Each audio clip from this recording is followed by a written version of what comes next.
Jason Brown is the founder and owner of the Misfits Collective, which helps founders and CEOs grow their companies from a place of higher consciousness. He invests and coaches in multiple startups and companies and leads multiple coaching groups that help people to make decisions for their businesses that are aligned with their purpose and values. After accomplishing a lot of external successes in the tech industry, Jason embarked on an inward journey 5 years ago, which has had a massive impact on his life and the way he makes decisions. So welcome. Thank you. Awesome to be here. Yeah. So my first question is the Misfits Collective. Is that a reference to the band, or where did you come up with that name? Well, actually, it's funny because I see entrepreneurs that do this all the time. I was trying to come up with my own name and branding for my company and my mission and my dharma, although I didn't know it was dharma at the time. And my previous own version of that was hilarious. And then I actually met professionals that do this for a living. And when they heard what I was up to and what I wanted to do, they're like, okay, we'll get back to you with what we think your brand could be and all these epic ideas. And they're like, but first, can we just show you something we've been sitting on?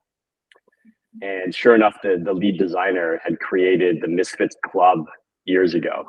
And when he showed me the brand, and he's like, the whole time I've been listening to you talk, he's like, you're such a misfit. He's like, I don't know why I created this many years ago. He's like, but I've been sitting on this, wondering, what do I do with this epic brand? And when he showed it to me, I was like, that's it. Oh my gosh, like, how did that happen? And so it was like one of those nudges that we both got, and he got it years in advance. And when he showed it to me, I was like, whoa, like that's it. And then I added the collective because I just believe like we're meant to rise together. And through a lot of my journeys and psychedelic journeys, that theme just keeps getting stronger and stronger and stronger. And so for me, it was like serving the collective through the misfits, but requiring to find and attract the other misfits that are out there. Because I think all of us in some way, we always feel like we're a little bit of a misfit. And yet when we congregate, we're like, oh, there's others just like me. So it was like that. But it was really interesting that I had to surrender my own creative process to an actual professional where that's their gift.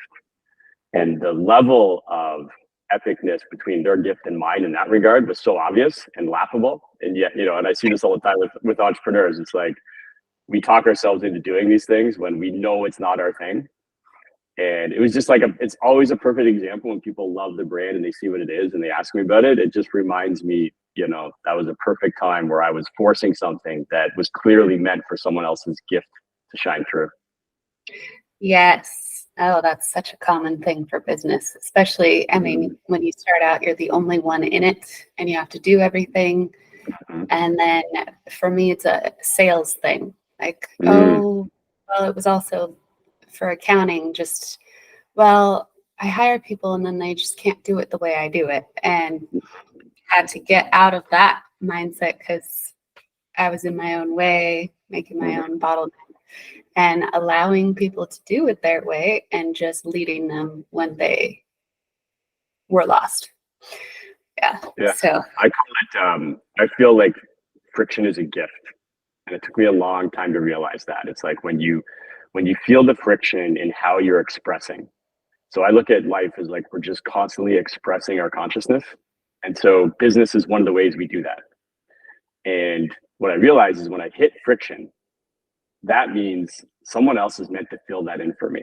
It's like that their gift will fill that in. And trusting that has been just a fascinating journey. But when you trust that and release the control around that, just it forms so much more beautifully than you could ever plan or predict. And that is a huge place where I see people are really struggling with applying spirituality to their life in a practical way. It's like when the friction comes, we're taught to plow through it. We're taught to be resilient, get knocked down 7 times, get up 8, effort, break through the wall, get into warrior mode, all those things. And I believe the exact opposite.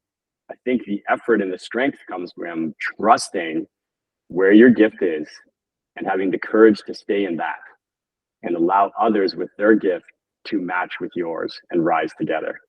And that's where the strength and the efforting comes in. And so what I realized now, that's a perfect example of I was efforting out of alignment, not in my flow. And sure enough, when I met the people that do this in their flow, where that's their dharma and their gift to the world, it was so obvious and it matched so beautifully. And then combined, we were stronger. And I feel this is all the time. So I tell, one of the things I coach all the entrepreneurs is like, when you hit the friction, immediately look at it as, what is the gift here? Because the friction is telling you to go back to your dharma, to go back to your purpose. It's not telling you to plow through the wall. The wall's there for a reason. The wall is not your path. That's the purpose of a collective, Yes. that we have our gifts that we need to focus on. Yes, and we talk ourselves out of doing our gifts full time. We sure and do. Usually, and the reason for that is almost always related to some sort of lack or scarcity or victim mindset that's creeping in. I can't afford it. I need to control it. I'm supposed to persevere. I'm the CEO or the founder. I'm supposed to, work 20 hours a day. Like all those stories that we tell, when you really peel those back, they all fall away when you really ask the question, are you or your higher self in this moment? And the friction usually yelling at you saying, no, you're not, because you're not supposed to be. It's not a flaw, it's a gift. And then trust that you can magnetize in the other gifts to rise together. And that, for most founders, is one of the hardest things that they struggle through. But when they start to get it, there's massive breakthroughs because your trust starts to build. And then it releases you to actually have more freedom to spend in your gift, in your dharma, in your purpose. And it's like we're all guilty. It's almost like we have this this fear, the shame, or the guilt about being in our gift full time. Oh yeah, for sure. And it's funny when you actually get to the point, which is, it seems to be very difficult, but it's always like one simple thing that tips you over the edge, and it's like, oh, I don't actually need that story. Oh, something I learned a long time ago that's actually not true. Then it's so easy to just let go and let it happen. It's funny because my sister and I were talking yesterday about like the first summit that we were at. I lost 40 pounds between the two summits. Amazing. And it's only in 2 months. And it's like, well, how did that happen? And I was like, I think I just changed my beliefs from this is hard and it has to take forever to this is easy and it's just going to happen. I mean, and then it did. So it's funny how we just we're conditioned to believe in hard work and struggle, and that the struggle is noble, and that being poor is noble, and none of that's true. The people who give the most have the most. So being poor and stuck and struggling just makes everybody else have to be poor and stuck and struggling. I look at it as we're always in alignment. So I hear this a lot, especially in the spiritual community. It's like, oh, I'm out of alignment. I got pulled out of alignment. And I'm like, actually, no, you're always in alignment, but you may not be in alignment with your higher self. You are receiving the alignment that you're putting out. And so I believe the order is that your energy precedes you. So everything you're doing, your energy goes out first. So if it's your lower self or victimhood consciousness portraying itself and you're expressing through that, you're going to get more of that. And so that's the alignment you're going to receive. So like you're talking about with the weight loss, when you shifted to higher consciousness and the confidence and the courage to display that, the field around you, including your own self, had to reflect that back. Yeah. And it's very exciting to find out that you can actually have what you want and that it's not going to be torture and slavery. Yes. One of the things I've noticed is I was living my life very linearly. And it's like, you begin and you go through life and you go through the struggle and you have some of these up and downs, but it's like this linear progression towards the end. And it's like, we're always chasing something outside of ourselves. We're always climbing the mountain, and maybe you get to the peak and you go up and down the mountain a little bit, but you're still hopeful that you're moving towards, the mountaintop. And what I realized is that life isn't going that way. So it's not a horizontal linear progression. We think it is. But actually, when you move up realms of consciousness where you're living in a higher version of yourself, it's actually vertical. And when you start moving up vertically from that lower level of consciousness, which is like that victim consciousness where life is happening to me, when you switch out of life is happening to me to life is happening for me, the change and the rapid ascension is unbelievable. And it's like, as you move up, everything you were holding on to in that kind of victim life happening to me, it starts to melt away because you can't even hold it because it's the lower frequency. And so that even happens physically to us quite often as we actually start to love life more, where we realize, oh, wow, this is all for me. So the friction is for me. The friction is the gift to move me back towards my true self, which is to be in alignment, expressing our higher self. That means moving into your dharma, into your purpose, where you can actually feel lit up and you feel like you're in that flow. That's when you're actually creating the energy that you're sending out. That's when you're actually moving from feeling like you're trapped in the matrix, where the matrix is happening to me. You start realizing, oh, wait, there's a game being played here. It's actually happening all for me. And, things like plant medicine and others can start to help you realize, like, oh, wow, that trauma in this mysterious, mystical, sometimes profound ways, you start to see how it served you, how it made you stronger, how it made you better, how it made you open your heart more, things like this. And then as you move up the pyramid of consciousness and you shed that density, what you put out starts to reflect back. But we're so used to linear that we think that when we get something good, that around the corner is the tiger or the something wrong or the darkness is coming around every single corner, because that's what we were taught. And it's like, no, when you move up those realms, the lower self is still there. You're just honoring it in a different way, where it's like, hey, I'm not the victimhood. I'm not living there like I was before. I honor my path. I honor what happened to me. I see it in a new light. And as you see it in a new light, you become lighter. And then you move up and then you start realizing, wait a minute, I can actually create my version of the matrix by having my energy precede me. And I see this a lot in the spiritual community. We get bursts of this, where it's like, oh, we start to realize, like, wow, I'm actually in control of my energy. I can do this. I'm getting these bursts of downloads through breath work or plant medicine, and getting bursts of understanding what my dharma and my purpose is. But then we go back to living linearly and we think, oh, because I had this burst of awesomeness and alignment, that the shadow must be around the corner, even though I already dealt with my shadow. And it's like, no, it doesn't work that way. It works vertically, which means when you move up, you can stay living there. It's not the absence of the shadow. It's just that your strongest frequency is running the show now. And you're honoring the past. You're honoring those things that we used to think were flaws or things that happened to us in a different way. We're re-alchemizing, our entire lives. And then when you do that, you literally shed density. That's what's been amazing to me. I too had complete body transformation as I started going deeper. It's like amazing. It's the best weight loss drug on the planet is actually doing the work. Right? It sure is. Right? It's shocking, but it's a density change. And I really see that. And you can really start to feel the energy precede you. And we can't serve more than one master. So the question I always say to people is like, when they feel out of alignment, it's like, well, alignment to what? If it's your higher self, then yeah, let's get back to there. What are the things you need to do in your life to go back to those moments where you've experienced that flow, that higher self that shows up?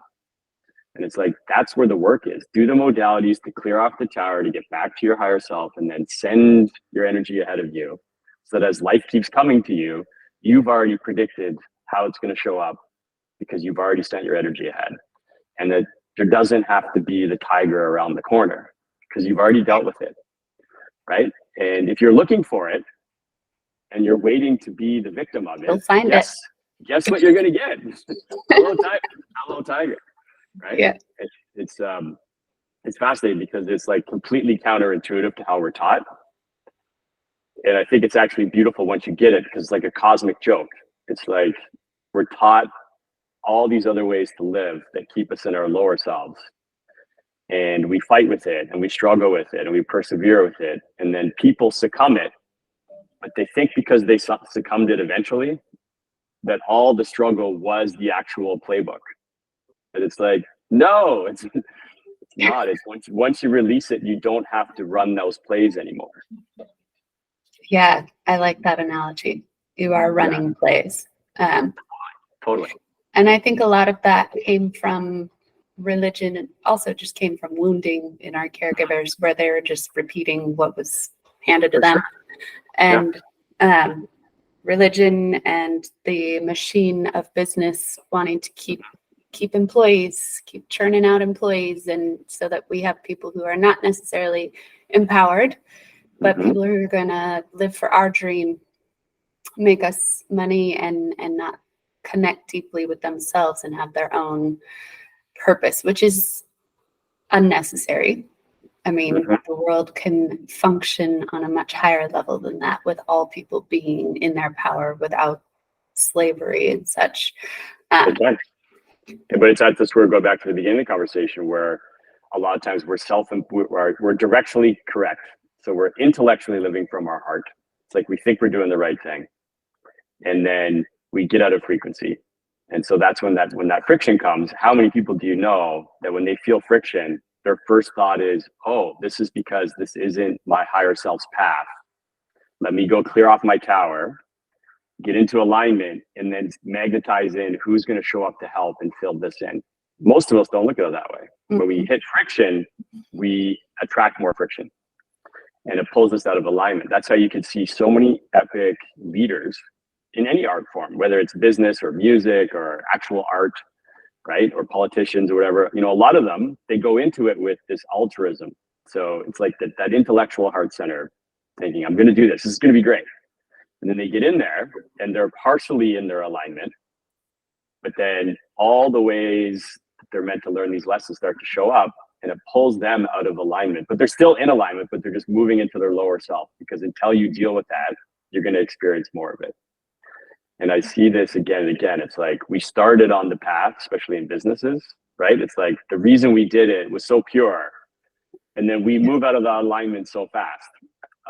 One of the things I find the most amusing is, you know, I travel the world a lot. I'm in masterminds like with you in Fit for Service, and I think Fit for Service is a great example, because the collective there, the trainers, they're also in their higher selves and they're doing the work beside us. I love it. Yeah. I've been at a lot of other retreats and masterminds around the world, or spiritual communities or spiritual centers, and the modalities that are being delivered can help us all unlock new levels of our higher selves. And yet the efforting and the construction around the delivery of those modalities, generally meaning the businesses wrapped around the container of the delivery, is totally in lower consciousness and lower victimhood or lack, right? It's like they're not in abundance. So it's like they're helping us get cracked open, but the business itself is totally in this other realm. And this is a repeated pattern that I see all the time. It's we want to go so deep into the higher self modalities. We want to bring them all to life, but then the minute we start to construct it, we go right into our own lower self stories and victimhood and warrior mode and efforting. And it's like we forget the rules. It's like the rules don't change because the way we're expressing our art form is changing, right? So the same thing when a poem comes through you or music flows through you, or, you know, sometimes athletes talk about this. I've been there back in my glory high school days, you know, when the shot just keeps going in, right? You're in that flow state. When we're in our flow state, it's beautiful. But when the friction shows up, what we mostly do is we fight it versus going back to clearing off the tower. And so that's really the order of how I've changed my life. It took me until my 50, I'm now 50. It really took that long to figure it out. It's like I had life backwards the whole time, where it's like when I would see friction, I'm like, oh, I guess I got to effort. I got to plow through. Yeah. Right. And you could spend a decade plowing through stuff that's not for you. Right. Right. And then if you just had the courage to stay in your alignment and trust it's going to work out, it moves so much faster. And it's like ridiculous how my life has shifted so much in the last few years. Putting in less efforting. It's completely counterintuitive. But the strength and the courage comes from pausing. So I never used to treat pause and stillness as a courage action. Yeah. And now I think it's like the cheat code. So when I can't feel what to do next, or I can't feel like what is my higher self asking me to do, or when I hit friction.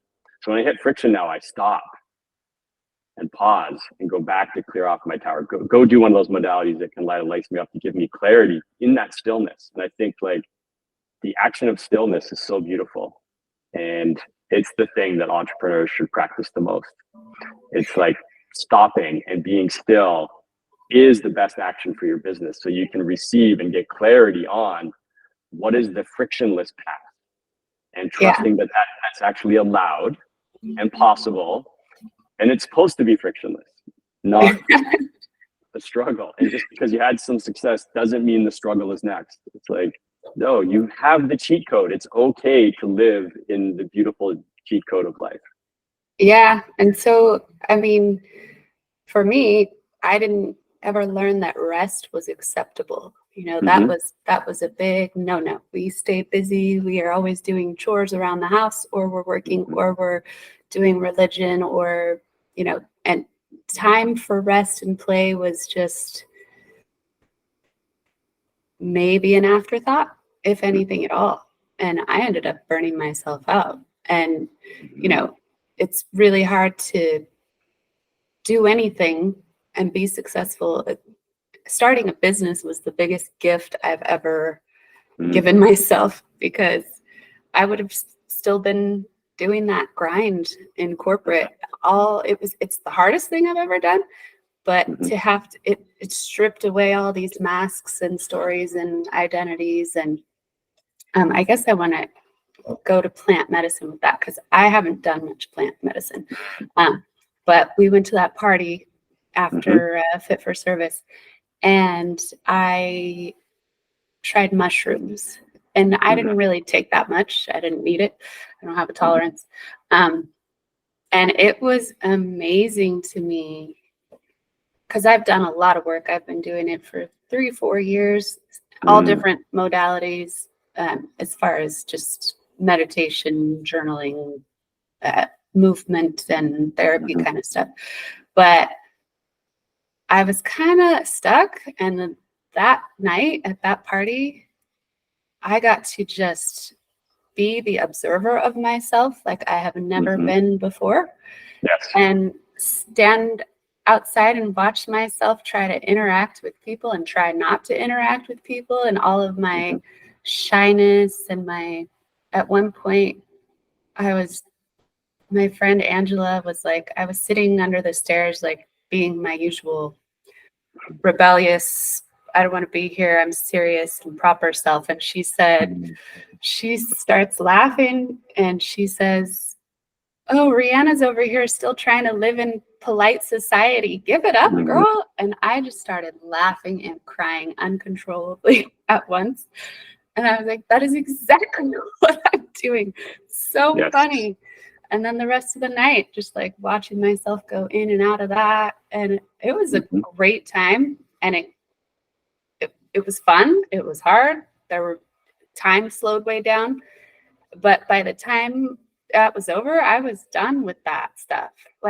And that was one of my big blocks, like marketing. I will not hire marketers because it's not effective. And I just hired a marketing team that is quite an investment. And I know that it's going to work, and I have no doubt. But sometimes you need something like that to just break through that last bit, because you could be in therapy for years, but if you don't have the body connecting through it, you might not make a lot of progress. Yes, I believe all those I believe all the bridges are valid. So all those modalities can help you and crack you open in different ways. And we focus a lot on the modality itself.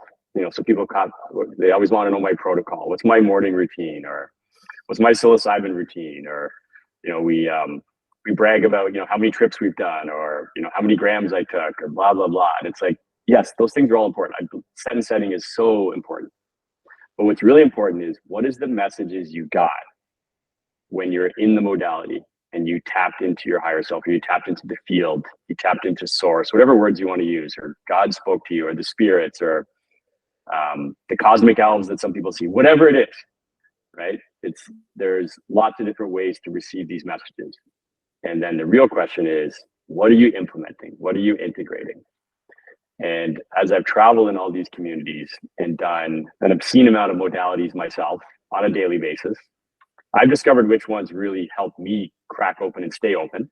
Or when I need to burst, when I get into my lower self and I'm into my own wobble and into my own nonsense, It's like, I know which ones to go to first. Typically breath work and walking are my two big ones. I really find listening to Paul Selig, who's a channeler that Aubrey works with a lot. Listening to him gives me incredible downloads immediately. But I find like breath is the fastest way to get some messages. But the messages are irrelevant if we don't apply them. Yeah.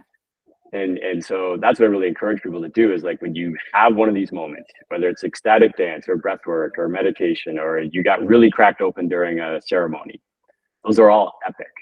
But what are you integrating? Because that's what the messages are for. And I think it's amazing that it can come in all these different ways. Mm-hmm. But what are you applying? Like, what's the through line to those messages? What's the lesson that you're applying? And that's where I've recognized like you can be doing the spiritual work, but if you're looking at it as something to accumulate, because we're trained that way, it's like, let's go get the most toys. You can collect the most modalities and badges of, I did ayahuasca 300 times, or I took the most grams of mushrooms, or I do breath work every day, or I crushed my morning routine. It's like, that's great. What did you implement? And the difference I notice in all these communities that I travel through, it's the people that are really honest about applying the downloads, listening to the nudges, listening to the omens, the whispers, the messages, and take action on that, take aligned action on the messages. Their transformation is so much more rapid, like just so much faster and lighter. And they start to move to the other side. They start finding a lot more of this humorous. Yeah. And you'll notice when you listen to some of the people that we think are kind of the gurus, like the Alan Watts or the Ram Dass or Sadhguru, or whoever you like, not everyone loves all these guys, but when you listen to them, you'll notice that they're still laughing about how flawed they are, but they're also deeply, deeply finding all of this hilarious in some way. It's like they laugh at their own programming. They laugh at when they flip between higher and lower self. They laugh at the cosmic joke that's all there. And I think that's really true, is having done enough and gone into my own nonsense, there's always some humor to it.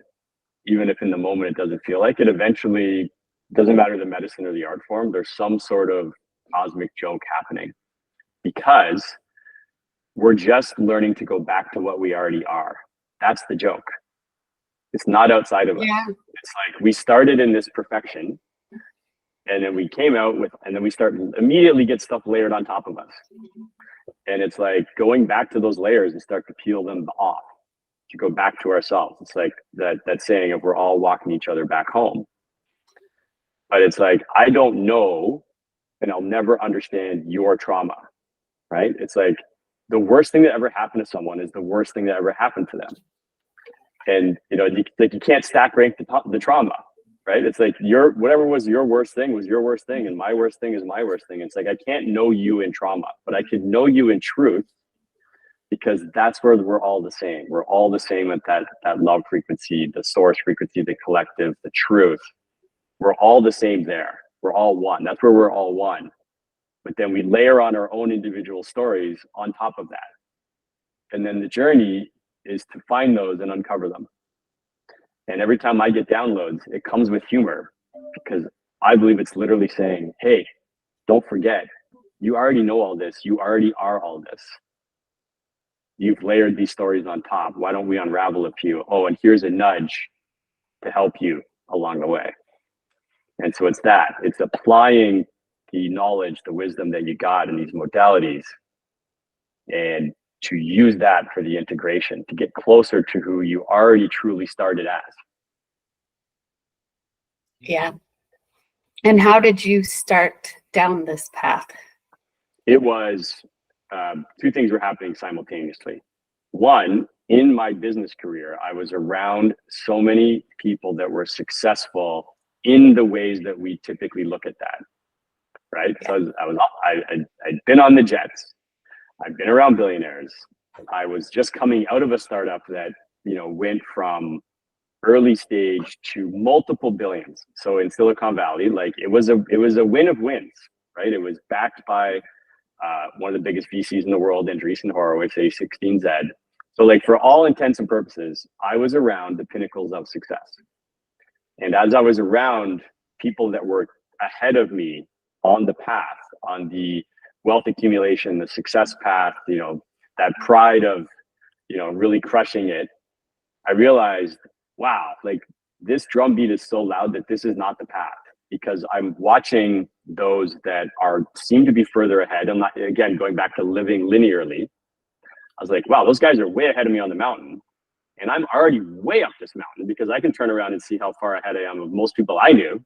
But I still knew other people that were like way further ahead. And I looked at them and I'd hang around them and I'd be like, none of us have this figured out. We are not at inner peace at all. But at the same time, I was already starting to accumulate some more inner work and starting to understand that. And so then I started going on the inner journey, because I realized that those ahead weren't. They were ahead materially, and incredibly materially, so successful in that way. But even they were struggling with, is this really it? Is this really it? And so when I started to go inward, how did you find that you needed to go inward?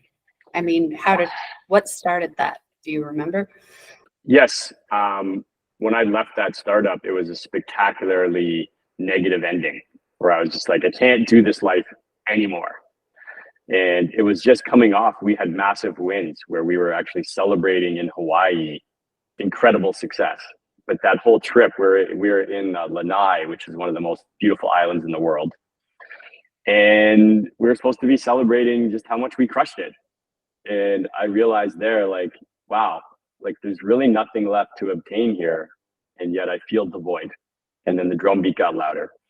And then a few months later, one of my friends that I helped to join the company, he was really focused on moving up the internal management ranks. He became my boss and subsequently fired me. And I was like, okay, if you want messages, here's a great message that this is not the path. And I was just like, all right, I'm late 40s. And what am I doing? Because I've already seen what's potentially ahead of me. And that's not winning. It looks like winning. It smells like winning, right? $5,000 a night suites are awesome. Jets are awesome. Money's awesome. There's lots of epic events and things that we got to do because of that. But on each of those, that drum beat just kept getting louder, that whisper of, you're on the wrong mountain. This isn't the way. And stepping away, I got offered within hours to go to all the other companies that smelled and looked like us for just as much epic package and incentive. And I just started getting that whisper of, don't do it. You know that path. You know where it leads. There's another way for you to go. And from there, I started to look at more spiritual containers. That led me to doing some work in Haiti, helping to build a school, because I thought that was the path, like, go save everybody else. And that was an amazing experience. It was incredible. But as I was down there, I realized that they were even happier than the guys I just left from the resort and the planes and everything else. And I was like, we don't have anything figured out. And so I realized that the path that was left was inside. And then I started doing breath work. And when I got introduced to breath work, that was it for me, because what happened during those sessions was so beautiful and profound. And the energy release, the downloads I was getting, stuff I was seeing, the visions. I was just like, wow, if your energy can move through you like this, like, wow, like what else is there? And then so that led me to many more modalities like that, like ecstatic dance and sound healing. And each time my body would start to move and have energy rushing through it in these mysterious ways, it just gave me more confidence that there was more to look at here. And that's when it led me to plant medicine. And then once I started doing high dose plant medicine, I mean, that just cracks you open in ridiculous ways. And so that was it. It was an awakening from my own previous tribe saying, hey, this isn't your path. So it was that friction. If you go back to the beginning of the conversation, it was like, I ran into the wall and it's like, this isn't for you. Yeah. And so, I had to go back, as Eric Godsey says, it's like that third act. I had to go down that mountain that I was climbing, go into the void. There was definitely moments where I was like, what am I doing? What's the way here? This feels like the pit of despair, right? The dark nights of the ego. I don't call it dark nights of the soul, because now I realize the soul is pure and just love. So it was dark nights of the ego and what are you doing here? And is this really the way? All the time you have recruiters phoning you to come back to the other mountain, right? But then I started to really find new tribe and find the others that had gone more inward. And then I realized, okay, there's a path here. And the more work I did, the beautiful thing was I started to feel like I had to abandon that other life completely and everything I had built. And what it does is it actually brought me right back. So I don't even believe life, like as you climb that spiritual inner mountain, it's like a spiral, right? And it's like, so my Groundhog Day started bringing me back to my old life. So I tried to go away for a while and do that. I'm just going to hang around, the other wizards and shamans and only do spiritual work every day. But it started pulling me back into, the world that I was previously in. And then what happened is I started taking more medicine to find out, why did I live that life first? It doesn't feel like I'm meant to just let it go. And what it showed me was, no, you went on that path because you're meant to turn around and shine the light for everyone that's still there going up that mountain. And it's like, they know you, they trust you, you speak their language. So they're going to be able to hear you now. There's some already that have recognized that their drum beat is now getting loud and they need the guide and the proof that it's okay to come down that mountain and climb the other one. And so that's when I started realizing, whoa, business and startups and innovation and CEO life, it's just another way that we're expressing our consciousness. It's just another art form. And so once I realized that, and you can reprogram your consciousness, but still express through all these modalities that we've constructed in life, that really gave me the peace and the confidence and the courage to go back to that world and say, hey, there's some directionally right things we were doing, but that void and that drumbeat you feel, it's because you're still living as your lower self. And it's like you're just trying to become the highest version of your lower self. Yeah. But you can be the highest version of your higher self. And I'm starting to understand how to get there. Do you want to walk with me as I keep walking too? And then the minute I started doing that, then more tribe shows up and they light the way for me. And so it's like this cycle of, as I climbed that other mountain, I started to realize it's more beautiful over here and you can light the way for others. And I think that's what we're meant to do. It's like, yeah, it's like we're going deeper to turn around and light the way. And you must do the bi-directional. That's why it's the collective. To rise together, it's like, it may feel lonely until you find the other misfits, or in our case, you find the other fit for service, right? And you realize, oh my gosh, there's lots of us. And then we go back to our old worlds after a retreat, and then we get rocked because we're like, uh-oh, they can't hear us, yeah, right? But what I realized is like some of them can. Yeah. And some of them can because they're just another version of you. And so what I realized is that's the bridge. It's like, turn around to the path you already walked. And some of them can hear you and some of them can't. And that's also frustrating because it's like, I want certain people to hear me and they're like, dude, we don't understand you at all right now. And that's okay. Yeah. I had to learn that. But they, more and more can. And so that's what it was. It was hitting that friction, at the same time being way more open to going inward because the other paths got closed. So that was, in hindsight, beautiful. Were there days there where I was dropping F-bombs? Like, yeah, of course I was, right? Because it's like we fight our own path, right? But that's the point, right? And then when I embraced the path, wow, did it open up magically. And then the people that I needed started to appear. And that's what I've noticed. And so that allows me to follow the nudges now because I ran into a wall and I didn't break through it. I didn't persevere. I didn't do resilient. I was like, wait a minute. Maybe the wall means actually turn around and go a different way. Yeah. And I think so many people chasing that goal, that's somebody else's goal, which is the money and and jets and all of that. And you reach it and you realize when you reach that one that you've already been there, that you did that at your college graduation. You did that at your first promotion where it lasted like 5 minutes and all of a sudden I feel empty again. That's like right. when is this stuff going to start lasting? Because there isn't any actual intimacy or connection there when you aren't in your higher self, when you're not doing what you were meant to do, what you love to do. When it feels like work, it's probably not the right thing for you. And I think most of us have been told that that's too bad. Work is just work, and you have to make money, and there's no way that you get to live your dream and do a job or a dharma that you really love, and that's just not true. And but one of the things that came up at Fit for Service was the how dare you, right? It's like, how dare you dim your light? How dare you play small?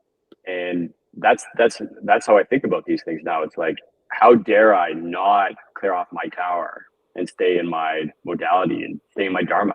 Like, how dare I? Because what if I don't? I'm doing a disservice. And so when you hit the friction, how dare you go into something that isn't in your flow? Because two things are happening then. You're not in your flow, which means you're not serving as best as you could. And you're now preventing someone else from serving as best as they could. And once I really understood that, I was like, wow, okay, I get that. And it was so fortunate for me to be around people that had climbed the ladder faster and better than I did, to see success that we deem success at the pinnacle of pinnacles. Like, it's so blessing that I got to see it before I had to spend another decade chasing it. Because it allowed me to turn around. It allowed me to turn around. And so, like, I see this all the time. Another friend of mine phrased it, but, you know, on the weekend I was at an event with 500 people. We doing a cold plunge and sauna and breath work together. And one of the young guys there, he's so into this already. And he's looking at me and he's thinking, you're so wise, and he wants to be around and get, you know, downloads from me all the time. And I just like, hey, you're the time billionaire. Like, you're 24. Yeah. I'm like, you're already on this path. Like, I'm like, this is like amazing. It's like, you're doing so great. And I want to see more of that. Yeah. Young people right. Who have so much time. There's something about the middle age, like, you know, I'm the cliche, you know, I get close to 50 and it's like suddenly you can actually see that the other mountain even exists. Yeah. Right? Mm-hmm. Yeah.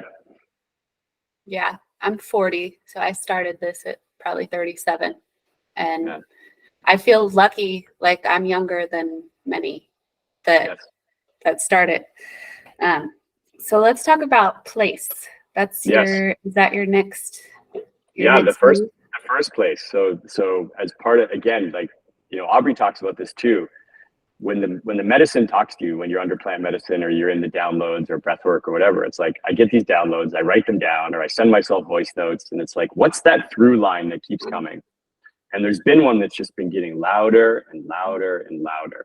And it's been across multiple different types of modalities and a whole bunch of different types of plant medicine. And it's the same story, that we need a gathering place, a new style of temple. And if you look around, I'm always attracted to big cities, like my whole life, right? Like I've always said my favorite city is Tokyo. A lot of people don't pick that, but I was just so fascinated by how so many people can live there in this harmony. And you know, growing up in Toronto, which is one of the, you know, the cities with the most towers being built. I think they're second in the world next to Lagos, Nigeria, right? So it's very vertical. And, you know, and I went away to start looking for all these masterminds and retreats. You know, you get into that vibe of, oh, I can't be in the city now because I'm a wizard. And at the same time, right, I'm getting the messages. It's like, no, shine the light there. And what I've started to realize is, look at what we value. If you look at the temples or the buildings in each city, it shows you what we really value, right? What's the idols that we value? Banks. And so in Toronto, it's all banks. It's banks and insurance companies in telcos, right? It's like they're these giant towers. And seeing that combined with the messages I was getting was that we need a new temple. We need a new gathering place to go and express what life is like on the other side, right? And it's the celebration that it's okay to live as your higher self. It's okay to live in your dharma. It's okay to live an abundant life. It's okay to live without worrying that around the next corner is the darkness, because you've already embraced your darkness and it's a part of you, and it's the gift that got you to where you are, and it's part of you. It's inside of you. You don't need to look for it because you're walking around with it but you love it. You've embraced it. You've transmuted it. And what I realized is to stay in that frequency requires me to be using those modalities very frequently, really daily. And it's like, where do I go do that? And as I was traveling to Austin, Miami, and LA, and New York, and Montreal, and Vancouver, and Toronto, and I'm in this cycle, I'm constantly looking for tribe. And then when I hang out with them, we're constantly looking to, where are we going to go shake off our tower today and be around the others? And there isn't anywhere to go. And at the same time, I was in Belfast City because, my family's, got a lot of relatives and we're all from Belfast. And it's like that culture completely celebrates drinking. And, I hang out in Austin, Texas, has all these amazing live bars and incredible drinking. And I've stopped drinking. And I was like, damn, like, where can I go? And, you start thinking about how cool it used to be, going to Soul House and places like that. So there's these gathering places I've been part of my whole life. Pulling in tribe is something I've done my whole life. Being to epic parties and places around the world has been something my whole life. But now we need a new one where we can celebrate being on the other side of the inner work. And that's where I started to realize this through line, this download that keeps coming through all the journeys, is to help and use the collective to build the place that we need to congregate and gather at in all the cities, in all the places that matter. Right? So we're not cobbling together to hang out together, because I don't know if it's happened to you, but I really need to be around the tribe. Yeah. Because the inner work can feel like such a lonely path, because typically those of us going first, we are the misfits in our tribes that we grew up with or that we currently have in our lives or our own families. Yeah. Right? It's like we're the innovators, we're the misfits, we're going first. And to clear off our tower every day, we need a place to congregate and to do that and to celebrate. And one of my favorite things at Fit for Service is we do a lot of deep work.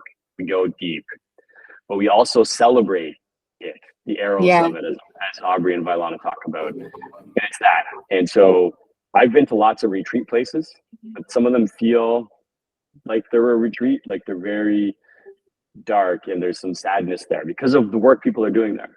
Mm-hmm. And those are important. But I think what's also important is a place to celebrate and to express. And all the ways we want to express, whether it's getting together to just have coffee or to have high vibe foods or to do ecstatic dance or to do the breath work or to gather and do some of the exercises we do, like the circling or whatever, or just a real conversation. Or an epic DJ's in town. And there's going to be an amazing sound healing. It's like, where can we go and do this? And you just know when you walk in, it's like, yeah, okay, tribe. And then that's going to show people that it's worth doing the inner work because the other side is fucking awesome. Yeah. We forget that part. We want to bond so much over the shadow. It's like we forget the point is to remember who we are, which is to express more from our love frequency, that love is amazing, that life is amazing, that it's okay to be epic. It's okay to have an epic life. And to be the proof of that as we congregate, and then others will look at that and be like, hey, wait a minute. Like that actually looks more fun than what I'm doing in my life. Let me go see what that is. What's this breathwork thing? Right? Yeah, and so it's so funny. The tower and the bridge. Yeah. Like going out, dancing, drinking is for some reason, ecstatic dance for me, much harder.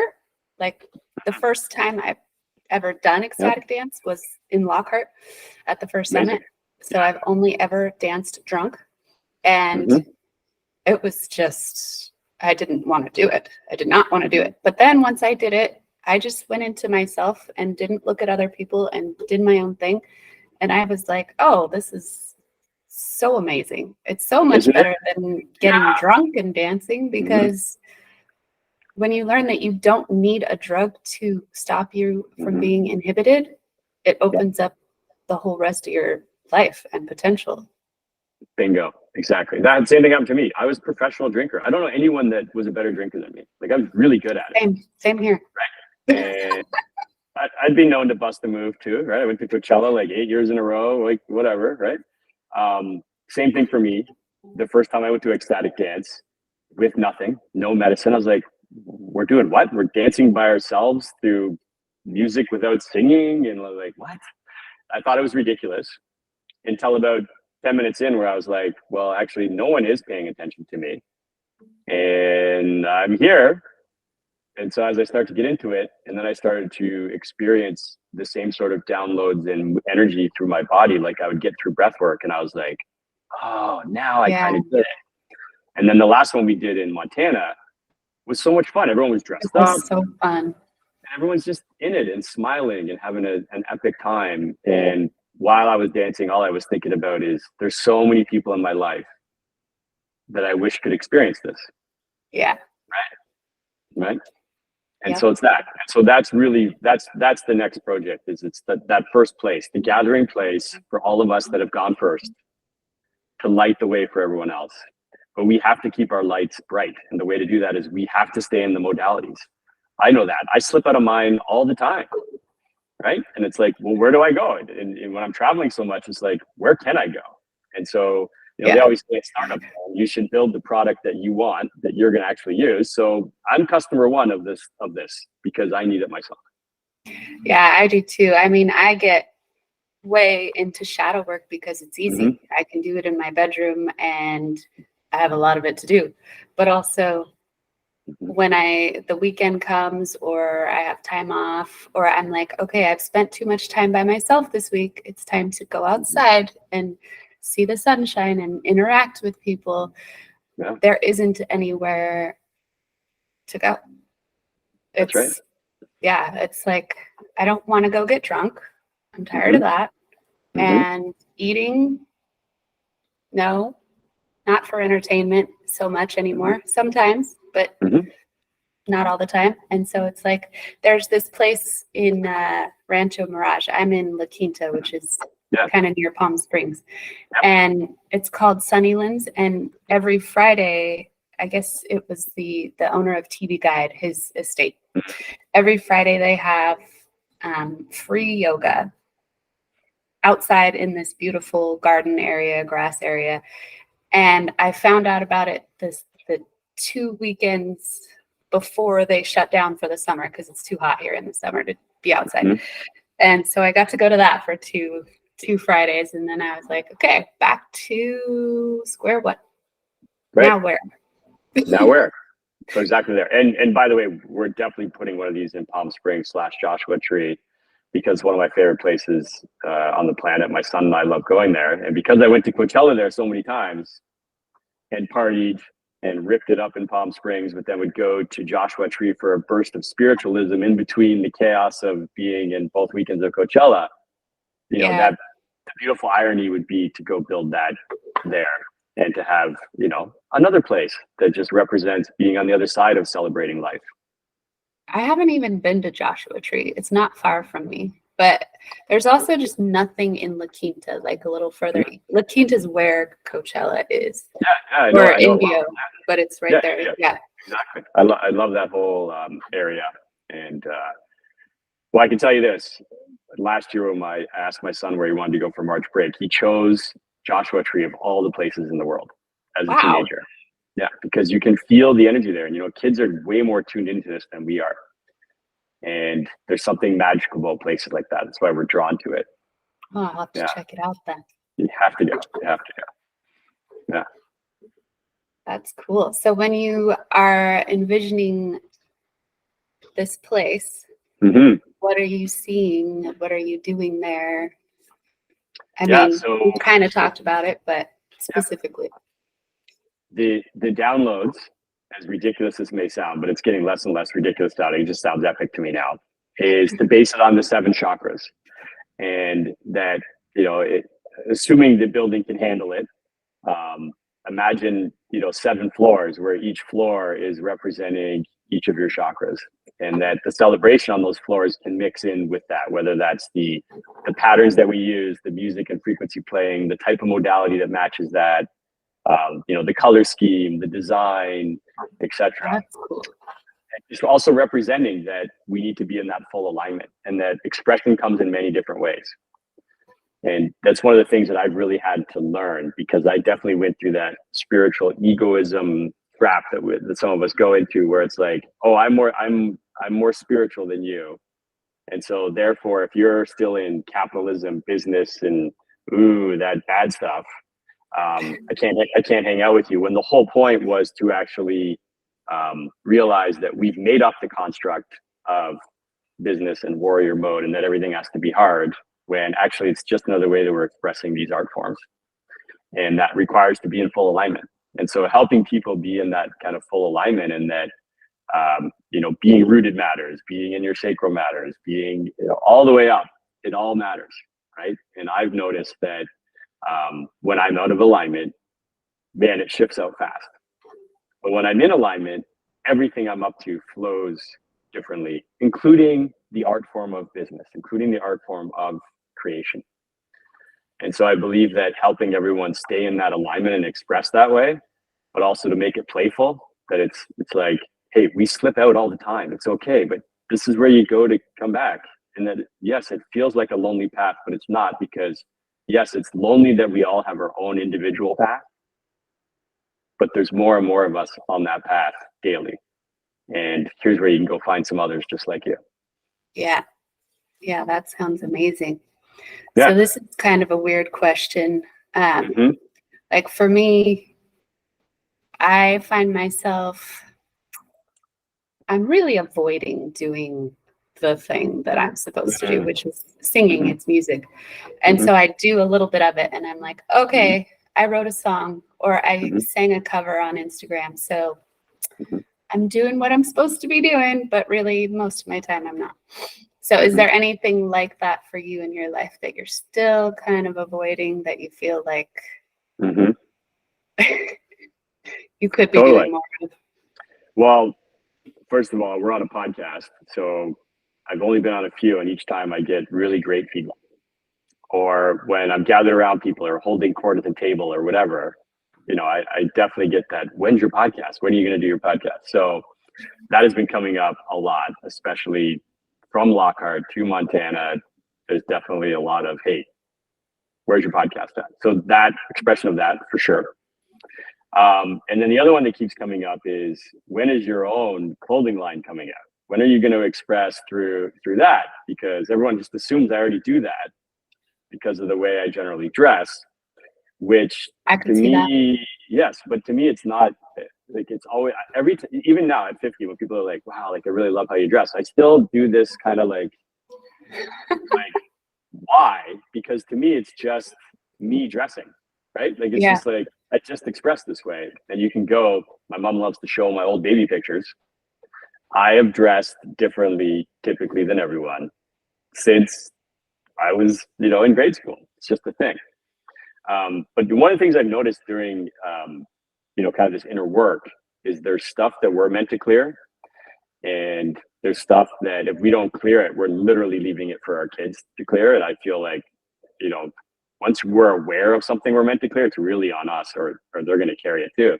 Yeah. But I also noticed that, some of the ways that I've always dreamt of expressing, isn't it interesting that my son is already doing that? And then when he does it, it's such a wake up call to be like, hey, like, you're not expressing that way, even though it flows through you. So he just started his own clothing line with his buddy, and it's awesome. And I love it. And I was like, I did that because I did that when I was in high school, but I never took it anywhere. I've actually done it more than once, where I kind of started it, like you, I kind of wrote the song, right? And so the real question, I guess, back, for both of us would be, when it only feels like kinda, are you being truthful that you're done with the expression? Or is there some lower self loop that's like holding us up? I think we both know the answer, but that's what I mean, for me, it's like, for me, it's always, well, that's not going to make you money. You look at the bank. That's your idol. Right. So there you go. Well, I haven't heard this song, so I'm excited to hear it. Oh, I have many, but I just don't ever put them out there. It's funny. There you go. Yeah. The cosmic joke. Well, look at it as just another way that you're expressing your consciousness. And so recognize that when it's coming through music, that's awesome. But whether you like it or not, it's coming through everything you're doing. That's true. Yeah. Yeah. Yeah, that's funny that we think we're hiding. Yeah. So the question then would be, if you're blocking the expression of the music coming through you, telling yourself that because you have a different idol for that expression, where else are you doing that? That's a good question. Yeah, because again, our consciousness sits above these personas and modalities and stories that we've made up. Mm-hmm. Right? Again, to go back to the fundamentals is we started in this perfection, this love frequency, the one, the collective, and then we layered on these stories on top. And that's really what I believe life's journey is. It's like we collect all these things. Some of them are handed to us. I really feel like just from some of the ridiculous inner work I've done, that some of it seems to have come from someone else. Right? Yeah. So maybe ancestors or DNA, like it's just like I'm experiencing something that I have not experienced in this go around. So I don't know where it came from. It's in there. And it's like it's layered in there. And I believe we're here to burn it off. Yeah. And we, and that's where I think some of these ancient religions, they have these themes. And that theme of like burning off your karma or burning off your story, burning off your shadow and transmuting it into the light. And I believe that's how we uncover our dharma. It's like it wants to shine through, but then all the friction in the stories get layered on top. And we think we're the victim of it when actually it's there for us to make us stronger so that when it does burst open, our light is so strong, which is just like bursting through the egg, which is like going from the chrysalis and bursting through to the butterfly. And it's like you start to realize that when you're in that victim mode, you don't understand why there's a shell. Right. But then when you break through, you're like, oh, yeah, that's why that was there. So remember that we're supposed to fly. Yeah. It's funny just catching yourself with all these distractions that you're putting in front of yourself. Like today I did it a couple times. Like, what are you doing? What? You know what you're doing. Why are you doing it again? Yeah. It's funny. And so something that really helps, and this helps with the people that I'm coaching, is to like go back to self. So when you're in that questioning or the efforting, or it just feels like you're getting the non-preferred reality, is to go back and recognize that the order is when you're stumble, when you're in the shadow, when you're in the wobble, whatever word you want to use, when you're getting friction, when you're experiencing throughout your day, I'm not really enjoying this moment. Recognize that it's a lesson for you, and you already have experience that even the worst things that have happened to us, there's some light and lesson in there. Even if it was horrendous, there's something in there. And so that even if you're experiencing it now today, or you're in the wobble, or you catch yourself being full of shit, just go back to what you know. The fundamentals is, okay, wait a minute. I know what to do here. Clear off my tower. And so that's where it's like taking that pause to go do that. Helping people switch into that mode has been so transformative, including myself. So it's like, get your hands off the keyboard. Do not respond. Don't send the email back, right? So like, take your hands off and go for a walk. That's what I need to do, right? That's mine. And so one of the things I actually do for everyone we're coaching is like, some of them we have to block off time to go do nothing. Yeah. To go observe what's magic about your life. What's magical and humorous about the lessons you've been receiving this week, right? Where's the magic in the wobble, but also where's the magic in the field? So like, where's those synchronicities that are inside jokes to you, or synchronicities in moments? And I've learned to do this so much that that's how I live now. That's why I've been going to all these places around the world, because I'm so open to listening for the whisper, the omen, the nudges. I call them the nudges. That's what's pulling me to all these different people and events and places. It's because I'm listening for them. And when you're listening, you don't have to Good. do as much work. You don't have Well, to. so I loved Tim Ferriss, if you know him, because he used to talk about the minimal effective dose, or the 4-hour work week. That's that guy. Okay. Oh, okay. He's very into hacking life and looking for cheat codes. Well, I was a lazy student my whole life. I love doing nothing. So I've actually been training myself to do nothing, which is great. It's like I'm a professional lazy. So if you want spiritual laziness, the best way to do that is to clear off your tower and be still. And that the stillness has a reward. And it's actually easier to be still and receive the messages and the downloads. If you're willing to act on them, then you have to add courage to that. That's where the effort actually turns on. So there's effort in being still, there's courage to be still, and then the effort and the strength to actually follow through with the nudges, the downloads, the messages, even when they seem absurd. And the more you do that, yes, the more it reinforces that you should keep doing that. bingo. And that when friction shows up, it's showing you, yes, but not this way. Go a little bit back that way. Yeah. Versus when you get the friction, you know, because I've done this before too. It's like you start doing this stuff, you get some friction, you're like, well, it doesn't work, then I'm not doing any of this. It's like, no, the friction is the gift to say a little bit more that way, a little bit more to the left. Yeah. And then you start to realize it's actually easier to follow the nudges and to listen to the whispers than to not. And it's counterintuitive. Yeah. Because we're taught to warrior mode, climb the wall, burst through it, versus no one teaches us the strength of being still and what a gift that is. And if you think about even at in Montana when we did some combat sports, right? But what did we do before we started our one-on-one fights? Is we were still and honor each person, and to sit in the moment and experience what we were about to do before we did it. There was like strength and honor and courage in that. And then I don't know for you, but it was super fun fighting. I loved it. I never got around to it. It was amazing. I was surprised how much the world stopped and how much it brought out in me, and how much I felt like this bond with the other. Oh, immediately. Yeah, it's like being in ceremony together. It was really, really cool. But it was also showing me, it's like the stillness and action. It's like, I believe we've had it backwards. So it's like, when we don't know what to do next, we try to figure out effort and break through things. And I believe the order actually is when we don't know what to do next, it's we're not listening to the whisper, we're not listening to the nudges. And that's where to shift your action. It takes action and strength. I don't know about you, but being still, listening to nudges is hard. And then integrating them is the hardest part, which is why we collect spiritualism versus integrating spiritualism. Mm-hmm. Absolutely. Right? Yeah. Integration takes courage and strength. And so I actually think that those of us that have learned life by bashing through the walls, we're so prepared for this. We just have to switch where we're putting the effort. Yeah. And I have noticed that at the beginning, starting to be still and listen, I would start to hear something I didn't want to hear, and I would get in the way, resist, try to change it, try to shift it.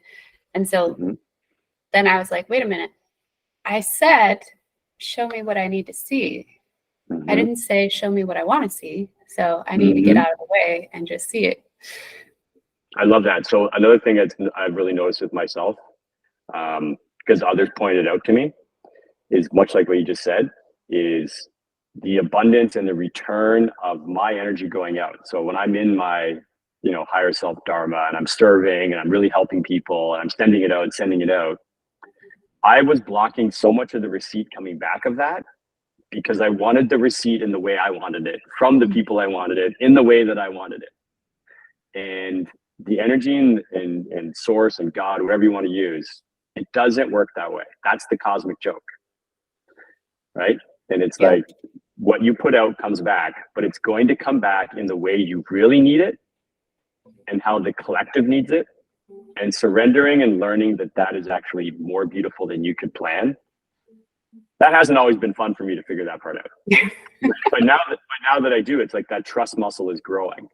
Right? And it's that when you surrender to the nudges, you're not surrendering in a meek way. It takes strength to trust the wisdom through the nudges, through the modalities, through the whatever it is that cracks you open. Trusting those, taking action on those, but then also be willing and worthy to receive them. I certainly have blocked some of that big time. Oh, yeah. Right? Yeah. And then also aware that it's around you everywhere and it's coming in forms that you weren't expecting. And so I would encourage anyone listening to this right now, there is a very high probability that there's gifts waiting for you and you have closed off to them because you want them in a certain way. And they're sitting right there. And there's messages right there. There's nudges and synchronicities that are just surrounded you. And you've turned off your tower from it because you want the receipt a certain way. And so that's why we block off for our the people that I coach. It's like, go for the walk or do what you got to do. But as you're doing it, go into observer mode to observe where the field is in on the joke with you and is showing you all the different messages and nudges and synchronicities. And it can be everything from seeing angel numbers everywhere. That's a fun one. Maybe you see your spirit animal.